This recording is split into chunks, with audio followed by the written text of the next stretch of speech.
ட்ரியம்ப்ல இருந்து 2 motor cycles வந்து ரீசெண்டாக லான்ச் பண்ணி ஒரு பூமை கிரியேட் பண்ணிட்டு இருந்தாங்க. அது ஆட்டோமேக்கர்ஸ் வந்து வேற லெவலான ஒரு பூம் கிரியேட் ஆச்சு. ஸோ இந்த வண்டியை பார்த்தோன்னே தான் எனக்கு தெரியுது அவங்க எப்படி இந்த ரேட்டில் இப்படி ஒரு அழகான ஒரு ஃபிட் அண்ட் ஃபினிஷோட ஒரு வண்டி கொடுத்தாங்கன்னு சொல்லிட்டு தான். ஸ்பீடை பற்றி ஏற்கனவே வீடியோ போட்டிருந்தோம், அது பார்க்காட்டினா ஐ பட்டனில் கொடுக்குறேன், போய் செக் பண்ணி பாருங்க. அதே மாதிரி ஸ்கிராம்ப்ளர் பற்றி ஒரு டீட்டெயிலான ரிவ்யூ தான் இந்த வீடியோவில் நீங்கள் பார்க்க போறீங்க.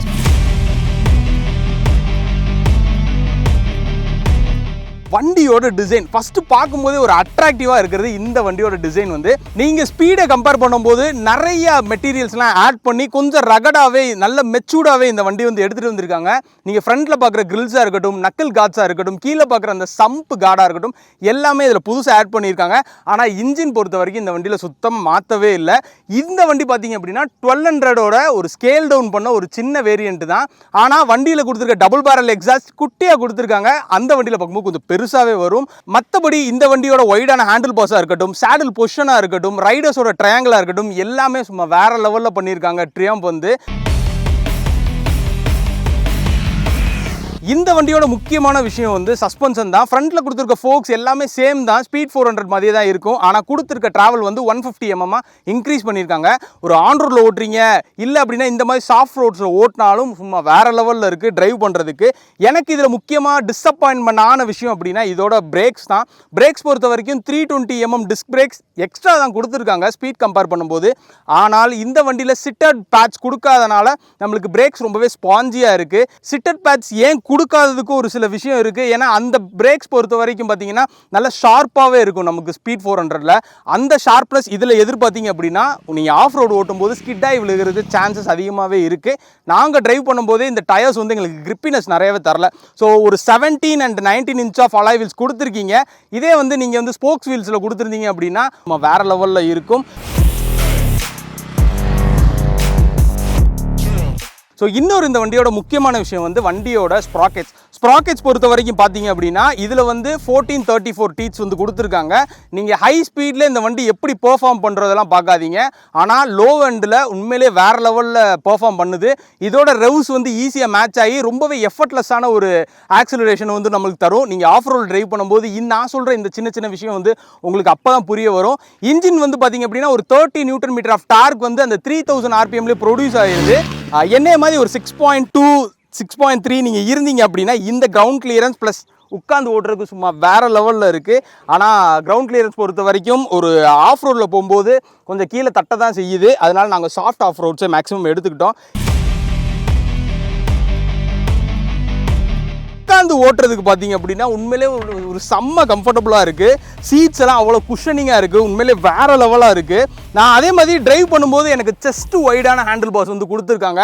நீங்கள் ராயல் என்ஃபீல்டெல்லாம் பார்த்துருப்பீங்கல்ல, அந்த மாதிரி ஒரு ஹேண்டில் பாஸ் நல்ல ஒரு கெத்தாக உட்காந்து ஓட்டுற மாதிரி உங்களுக்கு ஒரு ஃபீல் இருக்கும். அதே மாதிரி ஸ்விட்சஸ்லாம் பார்த்தீங்க அப்படின்னா நார்மலாக டீசெண்டாக தான் கொடுத்துருக்காங்க. இந்த வண்டியோட வீல் பேஸ் நம்ம ஸ்பீட் கம்பேர் பண்ணும்போது ஒரு 40 mm அதிகமாக இருந்தாலும் ஆனால் நீங்கள் ஓட்டுறதுக்கு ரொம்பவே அஜைலாக இருக்குது. நீங்கள் ஈஸியாக டேரக்டாக ஸ்விட்ச் பண்ணுறதுக்கு அவ்வளோ செம்மையாக இருக்குது இந்த மிஷின் வந்துட்டு. இன்னொன்று இதோட ரேக் வந்து ரொம்ப ஷார்ப்பாக இருக்குது. அது மட்டும் இல்லாமல் வைடான ஹேண்டில் பாஸ் கொடுத்துருக்கனால உங்களுக்கு டிரைவ் பண்ணும்போதே ஒரு புஷ் உங்களை அறியாமே நீங்கள் கொடுக்குற மாதிரி இருக்கும். அவ்வளோ செம்மையாக இருக்குது இந்த வண்டியை ஓட்டும் போது.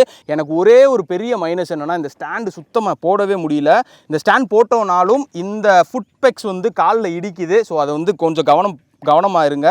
இந்த ஃபுட் பெக்ஸ் பொறுத்த வரைக்கும் பார்த்தோம் அப்படின்னா இது வந்து ரிமூவல் ஃபுட் பெக்ஸ். அதே மாதிரி இந்த டேங்க் பேட்ச் நல்ல ஒரு கிரிப்பியான டேங்க் பேட்ச். நீங்கள் பிடிச்சிட்டே ஈஸியாக ஓட்டலாம். நீங்கள் குட்டையாக இருந்தீங்கன்னா உங்களுக்கு கொஞ்சம் பிரச்சனையாக இருக்கும். ஆனால் நீங்கள் ஹைட்டாக இருந்தீங்கன்னா சும்மா வேறு லெவலில் இருக்கும். அந்த கிரிப்பியான ஃபுட் பெக்ஸ் சேர்த்து தான் சொல்கிறேன்.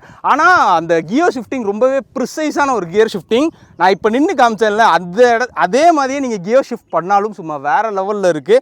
ஃபஸ்ட் கியர் செகண்ட் கியர் உங்களுக்கு எவ்வளோ தூரம் வைப்ரேஷன் வந்து உள்ளே வருதோ அதுக்கப்புறம் போகிற கியர்ஸ் எதுவுமே வரல. ஆனால் 6th கியர்ஸ் அதாவது ஒரு 7000 RPM மேலே போகும்போது வீடியோலேயே காமிக்கிறேன், வண்டி நிப்பாட்டினாலும் சரி அவ்வளோ வைப்ரேஷன் வந்து உள்ளே எடுத்துகிட்டு வருது. அது என்ன தான் நம்மளுக்கு வைப்ரேஷன் ரெடியூஸ் பண்ணுறதுக்காக கொடுத்துருந்தாலும் உங்களுக்கு வைப்ரேஷன் வரதான் செய்யுது. அதை கொஞ்சம் ட்ரியம்ப் வந்து அடுத்தடுத்து போடுற வண்டியில் சரி பண்ணாங்கன்னா உண்மையிலே செம்மையாக இருக்கும்.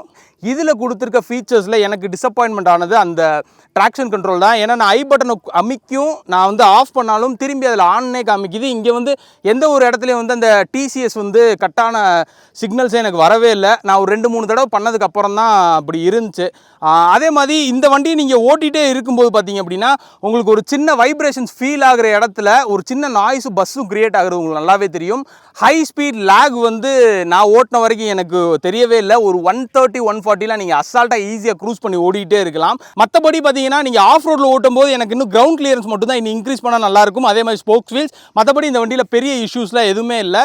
இந்த வண்டி பொறுத்த வரைக்கும் இந்த கார்ட்ஸ் எல்லாம் கொடுத்து ஒரு டபுள் பேரல் எக்ஸாஸ்ட்லாம் கொடுத்து வெயிட் வந்து ஒரு 10 kg வந்து அதிகப்படுத்தியிருக்காங்க.